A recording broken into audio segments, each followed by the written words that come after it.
Well, what a mess. I've been used to political parties having good times and bad times. I can tell you as leader of UKIP, I had some good days and some pretty rotten ones too. But nothing, I don't think anything like the SNP has been through. Just to remind ourselves of one or two of the timelines on this. It began last year with Ian Blackford stepping down as the Westminster leader. He'd been a familiar feature for a long time. We then, of course, saw Nicola Sturgeon resigning in February.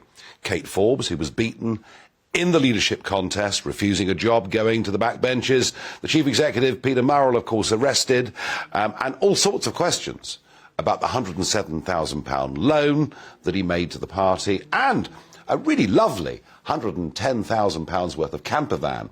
Well, that's been impounded by the police. That was in his mother's front drive. And it goes on with Communications Chief Murray Foote resigning last month.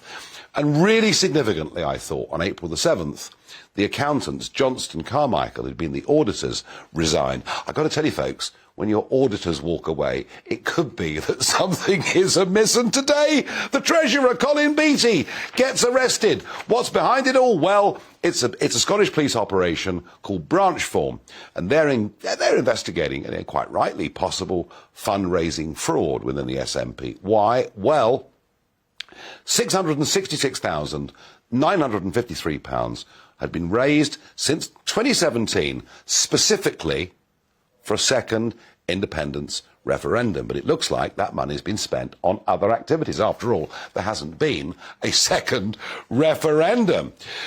So the loan also that was made, £170,000 by Morrow, that was reported late to Elcom. Some of it's been paid back, some of it hasn't. It is a complete and utter mess. I'm not going to tell you on live television where I think this will end, because that might get me into very, very real trouble.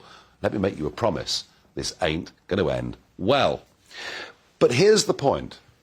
The Scottish National Party have become, I think, in the minds of most of us, absolutely synonymous with the campaign for Scottish separation or Scottish independence, whichever word you prefer.